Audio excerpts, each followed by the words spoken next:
AP deputy CM Janasena అధ్యక్షుడు పవన్ కళ్యాణ్ కేంద్ర మంత్రిగా ప్రమోట్ అవ్వబోతున్నారా? అత్యంత విశ్వసనీయ సమాచారం ప్రకారం పవన్ వచ్చే ఏడాది కేంద్ర మంత్రిగా బాధ్యతలు స్వీకరించబోతున్నారు. అసలు అదెలా సాధ్యం? ఇప్పుడు ఇది అవసరమా అని చాలా మందికి అనిపించవచ్చు. కానీ బీజేపీ అధిష్టానం సూచనతో పవన్ కేంద్ర మంత్రివర్గంలోకి వెళ్లాలని నిర్ణయించుకున్నారు. 2026లో రాజ్యసభ సభ్యునిగా ఎంపికై అందుకు ముందు కానీ తర్వాత కానీ కేంద్రంలో కేబినెట్ మంత్రి పదవి స్వీకరించే ఆలోచనలో ఉన్నారు పవన్. ఇప్పటికే దీనికి సంబంధించి ప్రధాని మోదీ, కేంద్ర హోంమంత్రి అమిత్ షాతో లాంఛనంగా చర్చించారు జనసేనాని.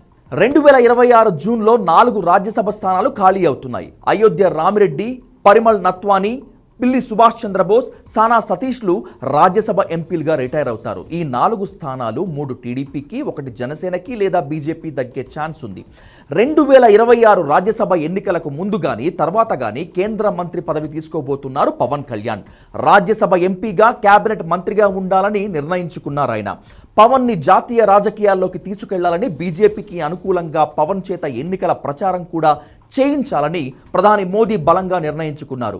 మహారాష్ట్ర ఎన్నికల్లో పవన్ కళ్యాణ్ చేత ప్రచారం చేయించిన ప్రయోగం సక్సెస్ అయింది. అదేవిధంగా దక్షిణాది రాష్ట్రాలతో పాటు మరికొన్ని రాష్ట్రాల్లోనూ ఎన్నికల్లో పార్టీకి ప్రచారం చేయించే ఆలోచనలో ఉంది బీజేపీ అధిష్టానం. పవన్ సేవల్ని కేంద్రంలో అయితేనే బాగా వినియోగించుకోగలుగుతామని నరేంద్ర మోదీ నమ్ముతున్నారు. ఇదే విషయం మీద పవన్తో చర్చించినప్పుడు కేంద్ర సహాయ మంత్రి పదవి ఆఫర్ కూడా చేశారు. కానీ కేబినెట్ ర్యాంకు పదవి అయితేనే తాను కేంద్రానికి వస్తానని పవన్ కరాఖండిగా చెప్పడంతో దాదాపుగా ఇదే ఖాయమైంది. ఇక రాష్ట్రం విషయానికి వస్తే ఏ రకంగా చూసినా ఇక్కడ పవన్ కళ్యాణ్ కూటమి సర్కార్లో సెకండ్ గ్రేడ్ స్థాయి నాయకుడు మాత్రమే. పేరుకు డిప్యూటీ సీఎం అయినా ఆ పదవికి రాజ్యాంగ హోదా అంటూ ఏమీ లేదు. ఒక మంత్రిగా బాధ్యతలు ఉంటాయి తప్పితే అధికారికంగా డిప్యూటీ సీఎం అనే పదవి ఎక్కడా లేదు. విధాన నిర్ణయాల్లో పవన్ కళ్యాణ్ పాత్ర అంతంత మాత్రమే. అంతేకాదు, రాజకీయంగా చూస్తే పవన్ పై రాష్ట్రంలో చాలా ఒత్తిడి ఉంది.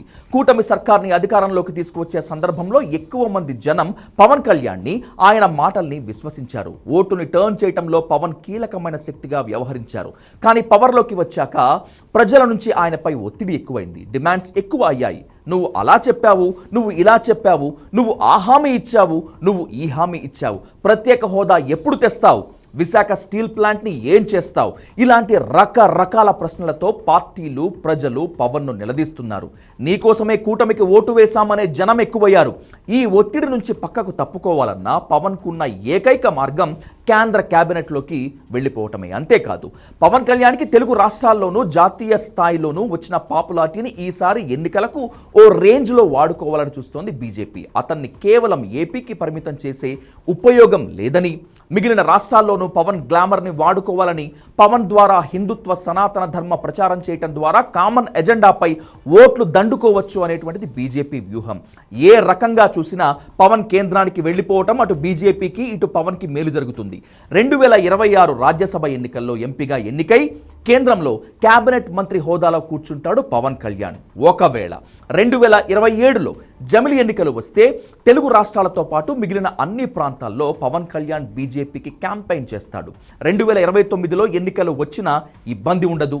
బీజేపీ కోసమే అప్పుడు కూడా పవన్ ప్రచారం చేయాల్సి వస్తుంది. పవన్ చిన్న అన్న నాగబాబు ఎలాగూ ఎమ్మెల్సీగా, ఏపీ కూటమి సర్కార్లో ఎమ్మెల్యేగా ఉంటారు కనుక పవన్ స్థానం ఇక్కడ భర్తీ అవుతుంది. రాష్ట్రంలో జనసేన వ్యవహారాలు నాగబాబు ఎలాగూ చూసుకుంటారు కనుక పవన్ కేంద్రానికి వెళ్ళిపోవటం అత్యంత సులువు. ఇప్పుడు బీజేపీతో ఉన్న బలమైన బంధం, మోడీ పవర్, ఇవన్నీ కలుపుకొని తనకు వ్యక్తిగతంగా ఉపయోగపడుతుందని, కేంద్రానికి వెళ్తే అక్కడ రాణించడానికి అవకాశం ఉంటుందని పవన్ నమ్ముతున్నారు. అంతేకాదు, ఇప్పట్లో అయితే కాంగ్రెస్ కానీ, ఇండియా కూటమి కానీ కేంద్రంలో అధికారంలోకి వచ్చే సూచనలు ఏవీ కనిపించడం లేదు. ఎలా చూసినా బీజేపీ దాని మిత్రపక్షాలే మరికొన్నాళ్లు అధికారంలోకి ఉంటాయి. అందువల్ల వీటన్నింటినీ దృష్టిలో పెట్టుకుని తాను కేంద్రంలో బీజేపీతో కలిసి నడిస్తే ఎక్కువ కాలం పవర్లో ఉండొచ్చని పవర్ స్టార్ అనుకుంటున్నారు. అయితే ఇదే జోరులో జనసేనను బీజేపీలో విలీనం చేసినా ఆశ్చర్యపోనవసరం లేదు. ఏపీలో మొన్నటి ఎన్నికల్లో వైసీపీ అధినేత జగన్ పై ఉన్న భయంకరమైన వ్యతిరేకత, పవన్ గ్లామర్ కలిసి ఓ సూపర్ వేవ్లో జనసేనకు 21 సీట్లు, కూటమి మొత్తానికి 164 సీట్లు వచ్చాయి తప్ప ఇదే వచ్చే ఎన్నికలకు ఆ ఉధృతి ఉండకపోవచ్చు. అంతేకాదు, జనసేనకు ఇప్పటికీ సంస్థాగతంగా బలం లేదు. గట్టిగా ఆంధ్రప్రదేశ్లో 13 జిల్లాల్లోనూ సరైన క్యాడర్ కూడా లేదు. ఇవన్నీ ఆలోచించి జనసేనను బీజేపీలో కలిపి ఏపీకి బీజేపీ అధ్యక్షుడిగా పవన్ కళ్యాణ్కి బాధ్యతలు అప్పగిస్తే ఎలా ఉంటుంది అనే ఆలోచన బీజేపీ అధిష్టానంలో ఉంది. ఇదే విషయంపై పవన్తో చర్చలు కూడా జరుగుతున్నాయి. ఇటీవలి కాలంలో పవన్ ఎలాగూ పాత విధానాలన్నీ వదిలేసి సనాతన ధర్మాన్ని ఎత్తుకున్నాడు కనుక ఏపీ బీజేపీలో జనసేనను కలిపేసి పార్టీ బాధ్యతలు పవన్కి గనక అప్పగిస్తే బీజేపీకి ఆ రాష్ట్రంలో జవసత్వాలు వస్తాయని బీజేపీ అధిష్టానం భావిస్తోంది. ఇదే కోణంలో ఆలోచిస్తే 2026లో పవన్ కళ్యాణ్ కేంద్ర మంత్రి, జనసేన బీజేపీలో విలీనం రెండూ పక్కాగా జరిగేటట్లు ఉన్నాయి.